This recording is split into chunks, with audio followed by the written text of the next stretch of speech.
자, 오늘은요, 사무엘을 통해서 이제 엘리 집안의 영원한 심판을 이제 선언하십니다. 이것을 통해서 사무엘이 하나님의 선지자임을 분명히 증거하고 있습니다. 우리는 이 단락을 통하여서 바로 예수 그리스도께서 우리의 선지자이고 또 우리가 그분이 전해주신 하나님의 말씀을 듣고 믿을 때 구원을 얻고 또 그분을 믿지 않고 거부할 때 영원한 심판이 있을 것에 대한 말씀을 여기서 해주고 있다는 것입니다. 자, 본문을 한번 보죠. 11절 보면 여호와께서 사무엘에게 이르시되 보라 내가 이스라엘 중에 한 일을 행하리니 그것을 듣는 자마다 두 귀가 울리라.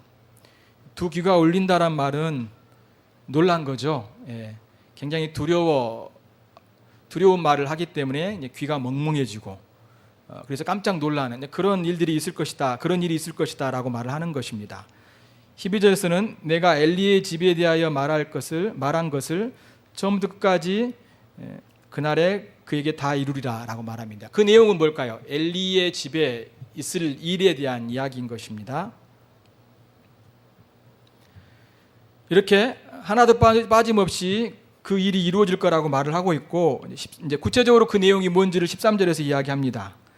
내가 그의 집을 영원토록 심판하겠다고 그에게 말한 것은 그가 아는 죄악 때문이니 이는 그가 자기의 아들들이 저주를 자청하되 금하지 아니하였음이라. 그러므로 내가 엘리의 집에 대하여 명세하기를 엘리의 집의 죄악은 제물로나 예물로나 영원히 속죄함을 받지 못하리라 하였노라 하셨더라 라고 말합니다.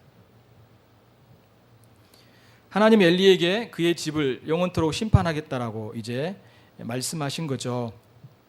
왜 영원토록 심판을 하시겠다라고 말을 하고 있습니까? 13절에 보면 그가 아는 죄악 때문이니 이는 그가 자기 아들들이 저주를 자청하되 금하지 아니하였습니다. 좀 이렇게 선명하지 않죠. 이 말은 그런 뜻입니다. 엘리는 자기 아들들이 저주 받을 짓을 이렇게 하는 줄을 알면서도 그 자식들을 책망하지 않았다라고 하는 겁니다.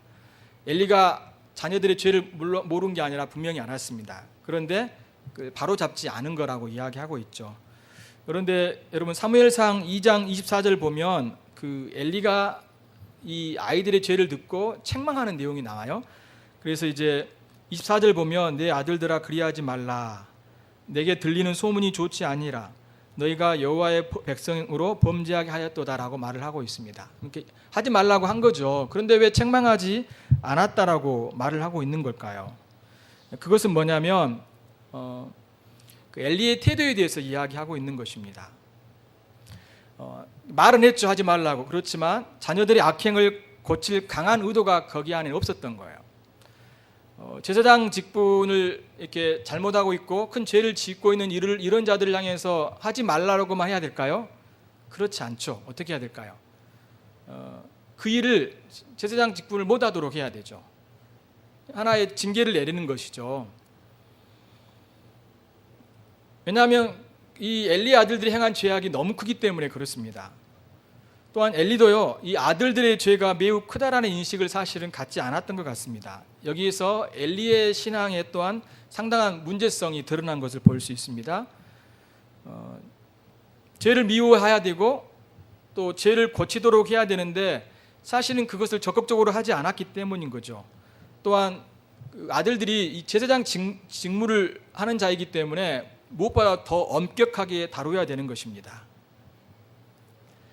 제사장의 죄를 더 크게 다루어야 되고 또 그 죄 때문에 백성들에게 영향을 미칠 수 있기 때문에 그것은 더 엄격하게 이제 처리했던 것이죠. 그런데 이 엘리가 그렇게 하지 못한 것입니다. 이러한 원리는 교회의 사역자들에게도 적용이 됩니다. 목사와 장로와 집사들이 하나님의 율법을 어길 경우 서로 권면을 하고 이제 거기에 대해서 책망을 하게 되는 거죠. 그리고 그 책망을 받아들여야 되고 또 그 죄가 너무 클 경우에는 그 사역을 쉬게 멈추게 하는 일들이 필요한 것입니다. 사실 이제 지금 한국 교회는 그런 부분들이 잘 안 되죠. 개혁교회에 보면 이렇게 당회를 할 때마다 또 지역회의를 할 때마다 거기에서는 서로 간에 그 견책을 하는 시간이 있다고 합니다. 연약한 부분, 죄된 부분, 또 서로가 이야기할 부분이 있으면 허심탄회하게 이야기하고 또 그것을 받고 듣고 하는 그런 시간들을 갖는다고 하죠. 참 중요한 시간인 것 같습니다. 우리의 가정에서도 그런 부분이 필요합니다. 부부끼리 또 자녀끼리 그것을 통해서 성숙해질 수 있기 때문이죠. 그런데 우리는 이제 그걸 잔소리로 생각할 때가 많이 있고 나를 공격한다는 생각들을 가질 때가 많이 있습니다. 물론 우리 연약함이죠, 사실은. 그렇습니다. 그런데 겸손해야 될 것 같아요. 겸손해서 그걸 듣고 그러냐고 듣고 또 그것을 생각하면서 이렇게 바꾸는 것들이 무엇보다도 필요한 것입니다. 특별히 교회의 직분자들의 이러한 죄는 엄중하게 다뤄야 되는 거죠. 왜냐하면 하나님의 교회의 영광을 떨어뜨리고 또 일반 성도들을 낙심시키기 때문인 것입니다. 이러한 원리는 가정에서도 동일하게 적용이 된 거죠. 징계는 사랑의 표현이라고 말합니다. 매를 아끼는 자는 그의 자식을 미워함이라 자식을 사랑하는 자는 근실히 징계하느니라고 잠언 13장 24절에서 말을 하고 또 잠언 3장 12절에 보면 대저 여호와께서 그 사랑하신 자를 징계하시기를 마치 아비가 그 기뻐하는 아들을 징계함과 같다라고 말해주고 있는 것을 볼 수 있습니다. 주님께서도 사랑하시는 자를 징계하죠. 또 아비도 기뻐하는 아들을 징계한다라고 말을 하고 있습니다. 징계하지 않는 것이 사랑하는 게 아니라 사실은 사랑하지 않는 거고 무관심한 거라고 말합니다. 여기서 징계는 단순히 어떤 매를 드는 것만을 말하지 않습니다. 책망하고 돌이킬 것을 말하고 때로는 거기에 대한 벌을 주고 또 그래도 반복적으로 계속해서 죄를 질 경우에는 이제 매를 들어서 이제 고치도록 하는 것들이 필요한 것이죠. 이렇듯 엘리가 자녀들을 대할 때 또 자녀들이기도 하고 또 제사장이었는데 말은 했지만 사실은 엄하게 다루지 않았던 것 때문에 결국은 이 죄악도 엘리에게도 고스란히 하나님은 죄가 있다라고 정죄하고 있는 것을 볼 수 있습니다. 14절에서는 이제 용서받지 못할 죄에 대한 이야기를 합니다. 여기서 보면 굉장히 끔찍하죠. 엘리의 집의 죄악은 제물로나 예물로나 영원히 속죄함을 받지 못하리라 라고 말씀하고 있습니다. 이것은 이제 구약에서는 어떻게 표현하냐면 그 백성 중에서 끊어질 거라는 표현을 씁니다. 예를 들면 민수기 15장 30절 31절 보면 본토이든지 타국이든지 그러니까 거기 이스라엘 안에 있는 사람들 말합니다. 고의로 무엇을 범하면 고의로 범죄하며 누구나 여호와를 비방하는 자니 그의 백성 중에 끊어질 것이라. 그런 사람은 설명을 하는 거죠. 여호와의 말씀을 멸시하고 그의 명령을 파괴하였은즉 그의 죄악이 자기에게로 돌아가서 온전히 끊어지리라. 이스라엘 백성에서 끊어졌다는 거. 그것보다 더 큰 심판은 없죠. 굉장히 큰 죄인 걸 다루고 있는 것을 볼 수 있습니다. 용서할 수 없는 죄인 걸 여기서 말해주고 있죠. 신약으로 이야기하면 어떤 표현일까요? 성령 해방죄 혹은 성령 모독죄라고 말을 할 수 있죠. 그래서 마태복음 12장 31절 보면 그러므로 내가 너에게 이르노니 사람에 대한 모든 죄와 모독은 사하심을 받되 성령을 모독하는 것은 사하심을 얻지 못하겠고 라고 말하고 있습니다. 성령 모독죄에 대한 이야기를 하고 있습니다. 사하심을 받을 수 없다. 이제 마가복음 3장 29절에서는 성령 해방죄에 대한 이야기를 나오고 있죠. 같은 의미인데요. 여기서 영원히 사함을 얻지 못할 것이다. 여기서 이제 말씀하고 있는 것입니다. 이 성령 해방죄, 성령 모독죄, 용서받을 수 없는 죄는 뭘까요? 사실은 용서받을 수 없는 죄는 단 한 가지밖에 없어요. 그렇죠? 예수 그리스도를 믿지 않고 그분의 말씀을 계속해서 거부하는 태도를 취할 때 용서받을 수 없는 죄이죠. 이 성령 해방죄이고 성령 모독죄인 것입니다. 이것은 불신자를 두고 한 말이 아니라 신자를 두고 그러니까 교회 안에 있는 성도들을 두고 이야기하고 있는 것입니다. 엘리의 아들들은 성전 제물을 먹고 성전 여인들과 동침함으로 하나님께 범죄했지만 회개하지 않고 그러니까 아버지가 책망하였는데도 회개하지 않고 그 하나님의 말씀을 거역하였죠. 그들의 이러한 행동들은 그들이 하나님을 알지 못하는 그러니까 믿지 않고 있다는 것을 증거하고 있다는 거예요. 그리고 믿지 않을 뿐만 아니라 그의 말씀을 거절하고 거부하는 그런 악한 자인 것을 그들의 행동을 통해서 보여준 것이죠. 이런 죄는 용서받을 수 없다는 것입니다.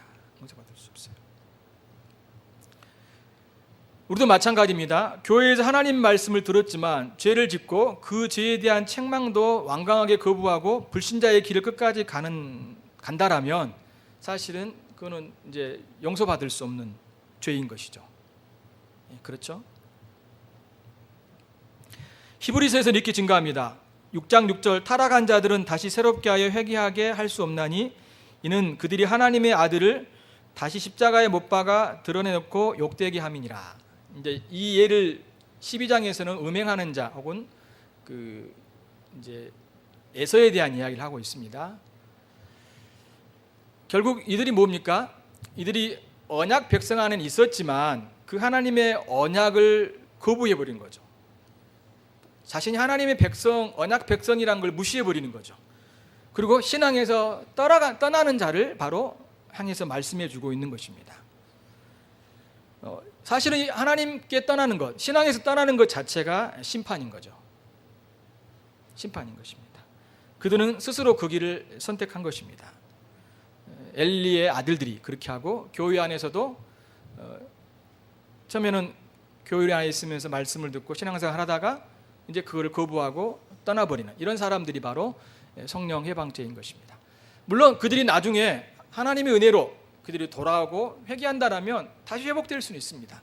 그런데 계속해서 거부하고 그 길을 간다라면 결국은 그들은 용서받을 수 없는 죄, 사함받을 수 없는 죄로 인하여 그들은 하나님의 심판을, 영원한 심판을 받을 수밖에 없다라는 것을 여기서 말씀해 주고 있는 것이죠. 자, 이러한 내용을 사무엘이 누구에게 전합니까? 엘리에게 전하는 것입니다. 이제 15절 보십시오. 16절 보시고요. 사무엘이 아침까지 누웠다가 여호와의 집의 문을 열었죠. 이제 그 이상을 엘리에게 알게 하기 위하여 했지만 굉장히 두려워했던 것을 볼 수 있습니다. 엘리가 사무엘을 불러 이르되 내 아들 사무엘아 하니 그가 대답하되 내가 여기 있나이다라고 말합니다. 이제 하나님이 계속해서 사무엘을 불렀잖아요. 그래서 엘리가 하나님이 사무엘에게 말씀하신 것을 듣고 싶은 거죠. 이제 사실은 그 앞에 하나님의 사자가 엘리에게 찾아가서 심판이 있을 거라고 말을 했잖아요. 아마 더 궁금했을 거라고 여겨집니다. 정말 그것이 확실한 건지, 어떤 말씀을 하신 건지 궁금한 거죠. 그래서 17절 보면 이르되 내가 내게 무엇을 말씀하셨느냐 청하노니 내게 숨기지 말라. 내게 말씀하신 모든 것을 하나라도 숨기면 하나님이 내게 벌을 내리시고 또 내리시기를 원하노라 하는지라. 이제 청을 합니다. 바뀐 거죠. 지금 엘리도 알았어요. 아, 지금 이제 하나님이 사무엘을 선지자로 세웠구나. 내 시대가 지나가고 하나님이 이제 사무엘을 통해서 이스라엘 백성들에게 말씀하고 계시구나. 이제 그가 이걸 안 거예요. 그래서 이제 청하는 겁니다.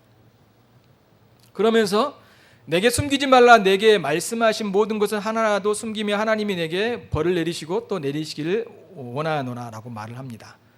자, 이 말이 뭘까요? 어떤 말이든지 내게 다 해라. 그렇게 하는 것이 바른 것이다 라고 이야기하고 있는 겁니다.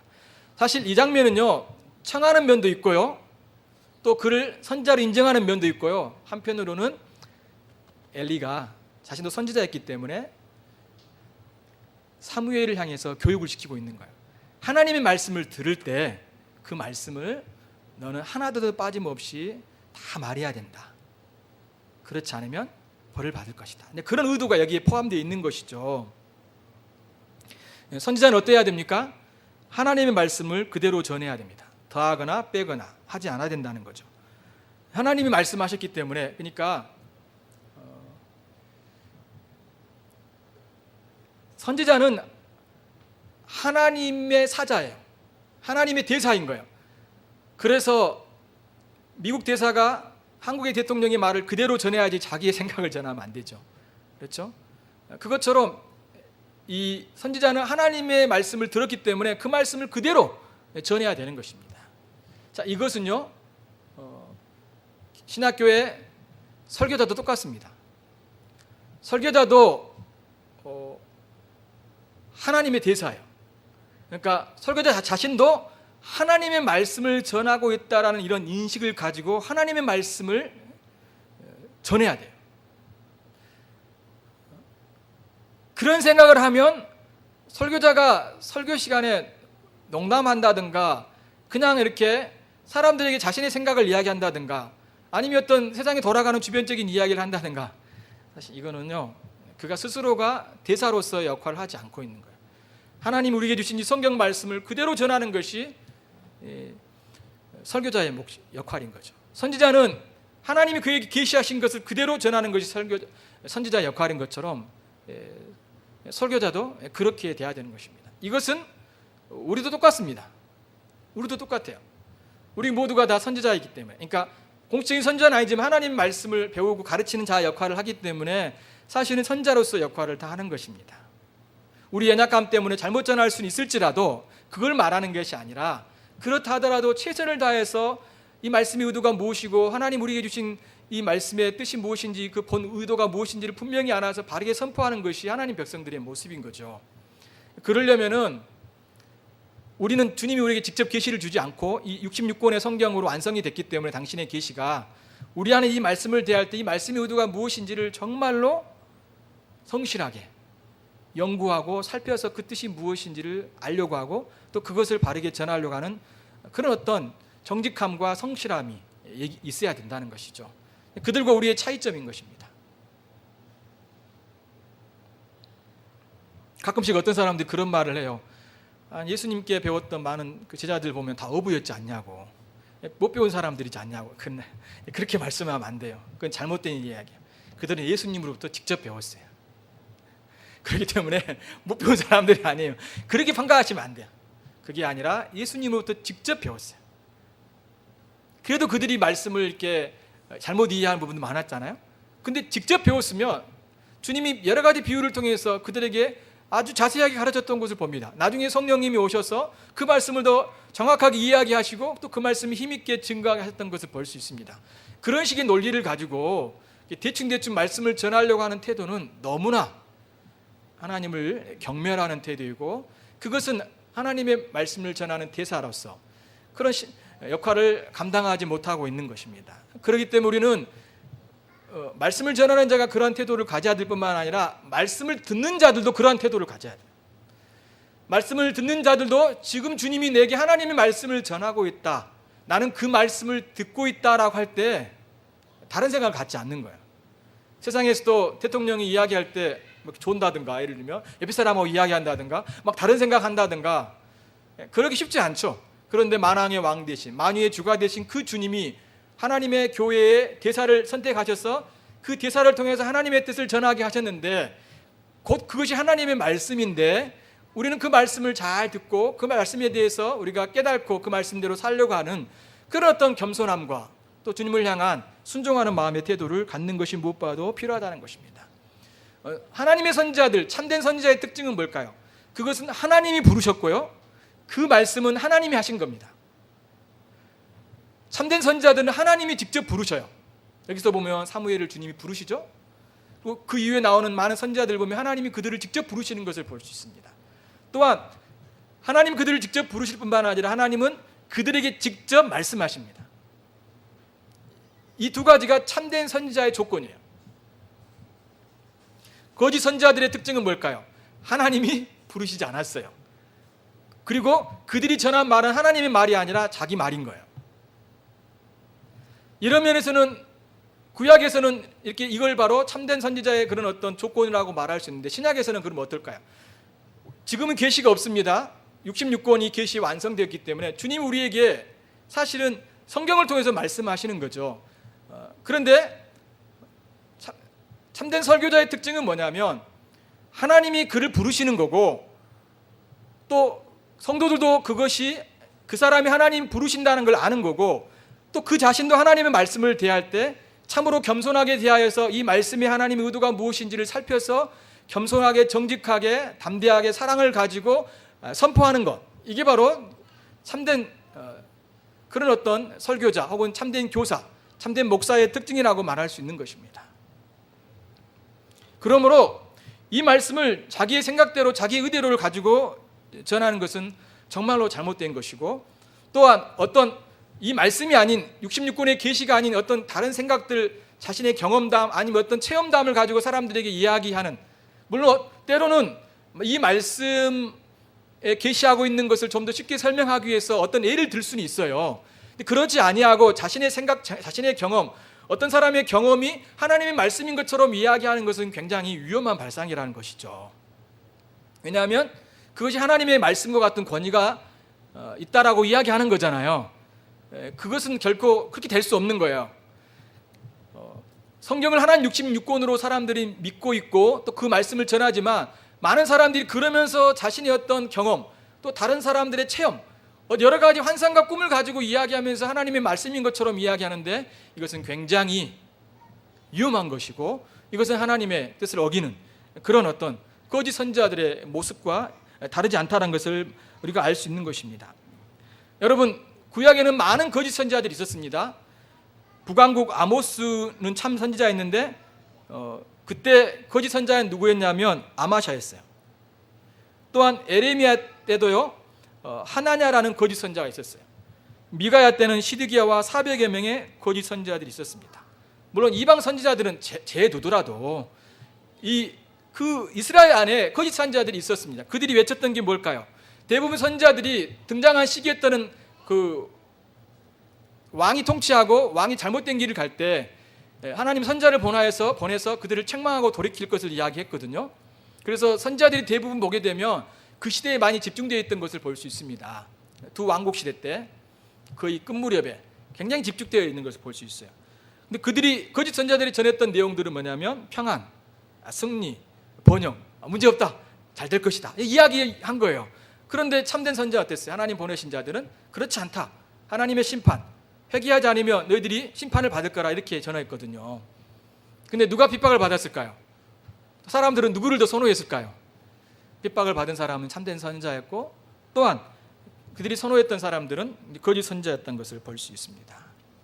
신약 안에서도요 많은 거짓 교사들에 대한 이야기를 하고 있습니다. 그래서 바울이 이런 이야기를 합니다. 고린도후서 11장 4절 보면 만일 누가 가서 우리의 전파하지 아니한 다른 예수를 전파하거나 혹 너희의 받지 아니한 다른 영을 받게 하거나 혹 너희의 받지 아니한 다른 복음을 받게 할 때에는 너희가 잘 용납하구나 라고 말하고 있습니다.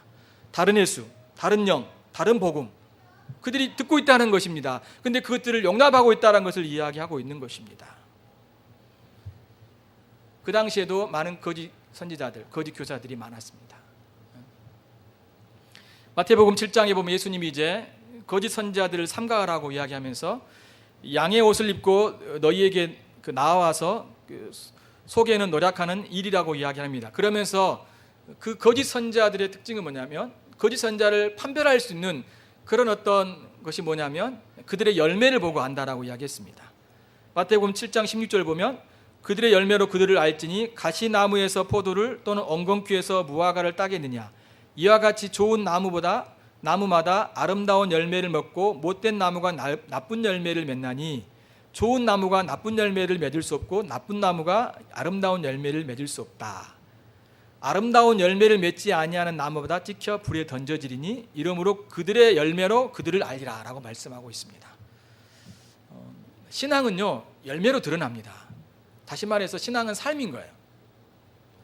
삶이 동반되지 않는 열매가 나타나지 않는 그것으로 사실은 그 사람의 신앙 그건 불분명한 겁니다. 삶으로 드러나는 것이 그 사람의 신앙인 것을 이야기하고 있는 것입니다. 교직 교사들의 특징은 뭘까요?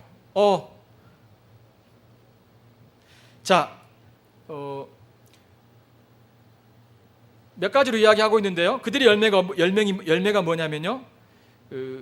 그들은 먼저 거짓 교훈을 가르칩니다. 주원아 발 내리세요. 유리창 그래. 거짓 교훈을 전하고요. 또 그들은 분쟁을 일으킵니다. 이 다툼, 갈등을 일으킨 자들이요. 또한 그들은 돈을 사랑하고 거짓 가르침으로 믿음을 무너뜨리고 이단을 끌어들이고 이제 자멸하게 되는 그런 자들이 바로 거짓 교사라고 말씀해주고 있습니다. 성경은 나더러 주여 주여 하는 자마다 다 천국에 들어갈 것이 아니요 다만 하늘에 계신 내 아버지의 뜻대로 행하는 자야 들어갈 거라고 말하면서요. 그날에 많은 사람이 주님께 와서 주여 주여 우리가 주의 이름으로 선지자 노릇을 하며 주의 이름으로 귀신을 쫓아내며 주의 이름으로 많은 권능을 행하지 아니하였나이까 라고 말을 합니다. 그렇죠. 특징이 뭐예요? 많은 일을 했다는 거예요. 선지자 노릇도 하고 축기도 하고 많은 능력도 제가 행했습니다 라고 이야기하는 거예요. 그런데 주님 뭐라고 합니까? 불법을 행하는 자들아 내가 너희들을 알지 못한다 떠나라고 이야기하고 있습니다. 근데 주님이 원하시는 게 뭘까요? 아버지의 뜻대로 행하는 자인 거예요. 그 뒤에 나오죠. 누구든지 나의 이 말을 듣고 행하는 자는 그 집을 반석 위에 지은 지혜로운 사람 같아. 그러니까 마태복음 5장부터 쭉 이야기한 산상순, 주님이 어떻게 우리가 말씀에 순종해야 될지 가르쳐줬던 그 내용들을, 그리스도의 율법을 잘 순종하고 따라가는 것이 하나님이 기뻐하시는 것이지, 사람들에게 선지자 노릇도 하고 귀신도 쫓고 또 많은 능력을 행했습니다, 이거보다도 더 중요한 것은 하나님 말씀에 겸손하게 순종하고 따라가는 것이 참으로 하나님이 기뻐하신다, 그런 자들 하나님이 구원하신다, 지금 그 이야기를 하고 있는 것입니다.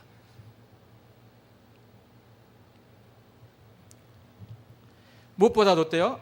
하나님의 말씀을 잘 듣고 순종하고, 말씀을 가르치는 자는 하나님 말씀을 잘 살펴서 그 의도가 무엇인지, 하나님의 뜻이 무엇인지를 잘 증거하는 것입니다. 여러분이 말씀을 읽을 때도 그래요. 요즘은 어떻습니까? 성경을 읽을 때 성경이 하나님이 말씀하시고자 하는 의도를 찾기보다도 어떤 의도로 성경을 읽냐면 독자 중심의 성경을 읽어요. 그러니까 자기가 판단하는 거예요. 그리고 자기가 해석하는 겁니다. 요즘은 다른 책들도 다 그렇게 하잖아요. 성경을 그렇게 하면 해석하면 안 됩니다. 그건 일반 학문들이니까, 일반 책들이니까 그렇게 했다고 치달을 하더라도 성경은 그렇게 하는 게 아니에요. 성경은 분명히 하나님이 우리에게 주신 의도가 있는 것입니다. 그렇기 때문에 우리는 겸손하게 하나님 말씀을 살펴야 되고, 일단은 내 생각들을 다 내려놔야 돼요. 그리고 말씀을 읽으면서 전체 속에서 하나님 말씀하시고자 하는 것이 무엇인지를 곰곰하게 살펴가는 것이 무엇보다 중요해요.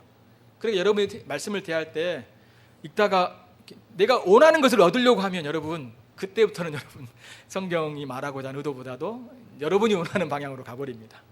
그럼 성경이 왜곡이 되는 거예요. 왜곡이 되는 겁니다. 하나님이 원하시는 거, 하나님이 말씀하신 거를 찾아야 되는데 그거를 안 찾고 사람들 중심으로 가는 거야. 그래서 설교의 대부분의 내용도 어때요? 사람들 중심으로 가는 거야. 사람들에게 유익한 거, 사람들에게 필요한, 사람이 기쁨이 되고 사람이 즐거움이 되고 사람이 유익한 것들만 전하고 있죠. 물론 성경에 그것을 말하고 있다라면 전해야 되지만, 그렇지 않고 우리가 성경을 보게 되면 많은 문제를 낳게 된다는 것이죠. 자, 이렇게 사무엘이 전하자 엘리가 어떻게 반응합니까? 18절 같이 한번 읽어볼까요? 18절 같이 읽어보면 시작. 사무엘이 그것을 그에게 자세히 말하고 조금도 숨기지 아니해 그가 이르되 이는 여호와이시니 선한 대로 하실 것입니다. 저는 이 말씀을 접하면서 그래도 엘리는 마지막까지는 그 영원한 심판, 용서받지 못할 죄, 그 하나님의 정죄, 심판에도 불구하고 그가 그 하나님의 말씀을 겸손하게 받아들이고 있는 것을 볼 수 있습니다. 그는 죄악에도 불구하고 하나님의 말씀을 거역하지 않았던 것이죠. 이것이 사실은 우리가 징계를 받을 때 갖는 태도인 거죠. 마지막으로 19절부터 21절까지는 이렇게 말합니다. 사무엘이 자라매 여호와께서 그와 함께 계셔서 그의 말이 하나도 땅에 떨어지지 않게 하시니 단에서부터 브엘세바까지의 온 이스라엘이 사무엘은 여호와의 선지자로 세우심을 입은 줄을 알았더라. 여호와께서 실로에서 다시 나타나시되 여호와께서 실로에서 여호와의 말씀으로 사무엘에게 자기를 나타내시니라. 19절부터 21절까지. 그리고요 4장 1절도 빠졌는데요, 4장 1절 상반절 보면 사무엘의 말이 온 이스라엘에 전파되니라 이렇게 나와 있죠. 자, 이것은 3장 1절과도 어때요? 상반된 말씀이죠. 3장 1절에서는 아이 사무엘이 엘리 앞에서 여호와를 섬길 때에는 여호와의 말씀이 희귀하여 이상이 흔히 보이지 않았다라고 말씀하고 있습니다. 그런데 어때요? 이제 반전이 됩니다. 사무엘을 통하여서 주님께서 이제 말씀하신 것을 보죠. 그리고 그 말씀이 땅에 떨어지지 않는 거죠. 성취가 되는 거죠. 이것이 바로 참된 선지자의 징표예요. 그래서 신명기 18장 22절 보면 만일 선지자가 있어 여호와 이름으로 말하는 일에 증언도 없고 성취함도 없으면 이는 여호와께서 말씀하신 것이 아니요 그 선지자가 제 마음대로 한 말이니 너는 그를 두려워하지 말라라고 말씀하고 있죠. 단에서부터 브엘세바까지 온 이스라엘이 사무엘은 여호와의 선지자로 세우심을 입었다라고 이렇게 알았다고 말합니다. 단에서부터 브엘세바라는 말 자체가 어때요? 단은 북쪽이고 브엘세바는 남단이기 때문에 결국 어때요? 온 이스라엘 전체 사무엘이 이제 선지자로서 세운 받은 걸 인정한 것이죠. 당시 사사시대는요 지역적으로 사사들이 등장했고 또 그때 사사들을 통해서 역사하셨거든요. 근데 이제 사무엘이 어때요? 전체 이스라엘의 이제 선지자가 된 것이에요. 그러니까 사사가 된 것이라고 말할 수도 있죠. 그를 통해서 하나님이 전 이스라엘 백성들을 다스리고 통치하는 그런 역할을 그에게 맡겨주셨음을 볼 수 있습니다. 자, 그러면 이 내용은 하나님이 이제는 엘리가 아닌 사무엘을 선지자로 세우셨다는 그런 말씀이죠. 사무엘이 하나님의 선지자라는 것을 쭉 이 말씀을 통해서 여기서 우리 가르쳐주고 있는 것입니다. 자, 그러면 우리에게 뭘 보여주고 있는 걸까요? 우리는 항상 이 말씀을 볼 때 늘 그리스도와 연관을 짓는 것이 필요합니다. 사실 이 사무엘은 예수 그리스도를 대표하는 인물인 것이죠. 여러분, 우리가 그 사무엘이 이렇게 여호와 앞에서 자라나고 또 사무엘이 점점 자라매 여호와 사람들에게 은총을 더욱 받았더라, 또 그의 말이 하나도 땅에 떨어지지 않았다는 이 표현들이 사실은 예수님이 태어나셔서 그가 자랄 때, 그래서 누가복음 2장 40절 보면 아기가 자라며 강하여지고 지혜가 충만하여 하나님 은혜가 그 위에 있더라. 52절은 예수는 지혜와 키가 자라며 하나님과 사람에게 더욱 사랑스러워 가시더라 하면서 굉장히 이 사무엘이 성장과 예수 그리스도의 성장과 연관을 짓고 있죠. 하나님의 말씀이 땅에 떨어지지 않았다는 것도 마태복음 7장 29절 보면 이는 가르치는 것이 권위 있는 자 같고 그들의 서기관과 같지 아니었다라고 말하면서 주님의 말씀에 능력이 있다라는 것을 말씀해 주고 있고, 예수님이 실제적으로 많은 사람들에게 하나님의 말씀을 전했고 많은 사람들이 그 말씀을 듣고 열광했던 것을 볼 수 있습니다. 그래서 주님이 그 이스라엘 전체에 복음을 전하면서 많은 사람들이 돌아오는 그런 귀한 역사들을 보여줬죠. 이것을 통해서 다시 한번 여기서도 사무엘도 어때요? 그리스도를 보여주고 있는 거죠. 왜냐하면 이 선지자라는 직분 자체가 그리스도 직분이잖아요. 그래서 그분을 사무엘을 통하여서 주님께서 그 백성들에게 말씀하신 것을 보고 있는 겁니다. 하나님이 지금 말씀하시는 거예요, 자기 백성에게. 이전에는 어땠어요? 여호와 말씀이 희귀하여 이상이 흔히 보이지 않았어요. 엘리, 하나님 세웠지만 그가 죄악 때문에, 그 자녀들의 죄악 때문에 그 백성들에게 하나님의 말씀이 선포되지 않았어요. 참으로 비참한 시대였죠. 말씀이 선포되지 아니하는 것, 하나님의 계시가 없는 시대는 정말로 비참한 시대인 겁니다. 그런데 하나님이 사무엘을 통하여서 지금 말씀하시는 겁니다. 놀랍지 않습니까? 주님이 예수 그리스도께서 선지자로 오셔서 우리에게 우리의 구원을 위해서 하나님의 감추 있는 경영과 뜻을 온전히 우리에게 계시하셨죠. 마지막으로 성경을 보고 마치도록 하겠습니다. 여러분, 사도행전 볼까요? 사도행전 3장. 사도행전 3장입니다.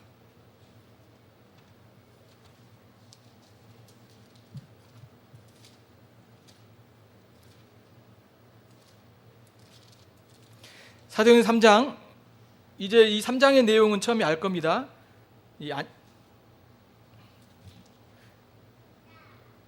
나면서 못 걷게 된 이가 이제 베드로에게 오잖아요. 그때 이제 베드로가 그를 이제 예수 이름으로 일어나게 하는데 사람들이 그를 열광할 때 베드로가 이제 예수님을 증거하지 않습니까? 그 내용이에요. 22절부터 한번 볼까요? 예수님을 쭉 증거한 다음에면서요 선지자에 대한 이야기를 합니다. 자, 22절부터 한번 읽어보겠습니다. 같이 읽어볼까요? 시작. 모세가 말하되 주 하나님이 너희를 위하여 너희 형제 가운데 나 같은 선지자 하나를 세울 것이니 너희가 무엇이든지 그의 모든 말을 들을 것이라. 누구든지 그 선지자의 말을 듣지 아니하는 자는 백성 중에서 멸망받으리라 하였고, 또한 사무엘 때부터 이어 말한 모든 선지자도 이때를 가리켜 말하였느니라. 너희는 선지자들의 자손이요 또 하나님이 너희 조상과 더불어 세우신 언약의 자손이라. 아브라함에게 이르시기를 땅 위의 모든 족속이 너의 씨로 말미암아 복을 받으리라 하셨으니 하나님이 그 종을 세워 복 주시려고 너희에게 먼저 보내사 너희로 하여금 돌이켜 각각 그 악함을 버리게 하셨느니라. 자, 이 말이 뭘까요? 이미 모세 때부터 자신과 같은 선지자 한 사람을 세울 거라고 말하고 너희가 무엇이든지 그의 선지자의 말을 들을 거라고 말합니다. 이 선지자가 누구예요?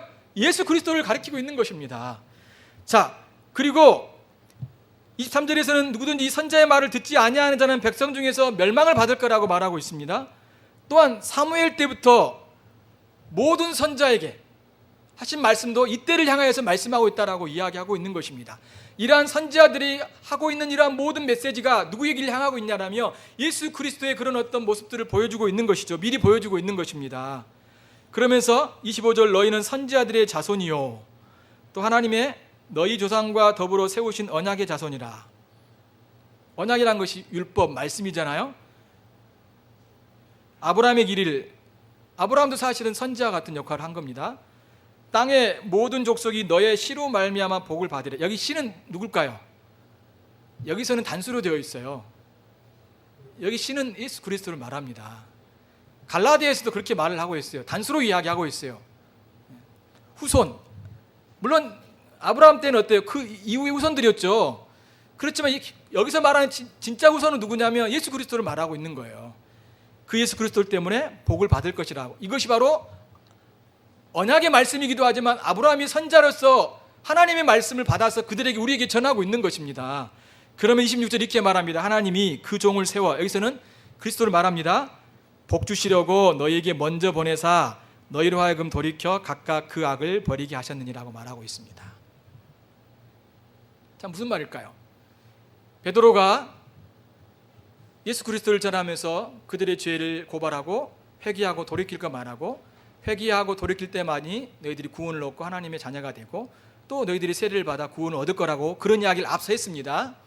그러면서 다시 한번 여기서 너희들이 돌이켜서 그 악함을 버리게 하기 위해서 예수님을 보내주셨고 너희들이 예수 그리스도를 믿고 그의 말씀을 순종할 때만이 너희들이 멸망하지 않고 영원한 생명을 얻을 것이다. 지금 그 이야기를 쭉 하고 있는 겁니다.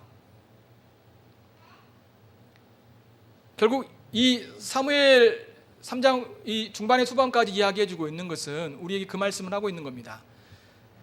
엘리와 엘리의 집이 이제 하나님 말씀을 어기고 그들이 용서받을 수 없는 그런 죄 가운데 떨어졌잖아요. 그렇죠? 그것은 심판을 받을 수밖에 없는 그런 어떤 영원한 심판인 것입니다. 그렇지만 예수 그리스도를 믿을 때, 그분께 돌아올 때 생명과 구원 얻을 거라고 말씀하시고, 그러나 계속해서 그분을 거역하고 거절할 때 너희들은 영원한 심판, 용서받을 수 없는 죄, 성령 해방죄, 성령 모독죄와 같은 사함받을 수 없는 그런 영원한 심판을 받을 것이다라고 여기서 말씀해 주고 있는 것입니다. 누구의 말씀을 들어야 돼요? 엘리의 말이 아니라 사무엘의 하나님이 전하신 말씀을 듣고 너희들이 회개하고 돌이킬 것을 말씀하고 있고, 지금도 주님은 그리스도를 통하여서 우리에게 말씀하시죠. 어떻게 해요? 성령과 이 말씀을 통하여서, 교회는 설교자를 통하여서 하나님께서는 당신의 뜻을 계시하시는 것입니다. 그러므로 우리가 하나님의 말씀을 듣고 순종하는 것만이 구원의 길이고, 만약 우리가 그걸 거절할 때는 심판과 또 사함받을 수 없는 그런 영원한 정죄 가운데 떨어질 것을 말씀해 주고 있는 것입니다. 사랑하는 성도 여러분, 하나님의 말씀을 여러분들이 사랑하는 마음으로 듣고 또 믿음으로 들으시고 그 말씀에 순종하시고 그 말씀을 따라가시는 여러분의 신앙이 되시기 바랍니다. 그것이 바로 주님이 주신 놀라운 은혜 가운데 거하고 그분을 나의 선지자로 하나님이 전하시는 그 뜻을, 말씀을 전하시는 나의 구원자로 받아들이는 신자의 모습이라는 것을 가르쳐주고 있는 것입니다. 이런 은혜가 여러분 가운데 있기를 바랍니다. 같이 기도하십시다. 이 말씀 생각하면서 같이 기도합니다.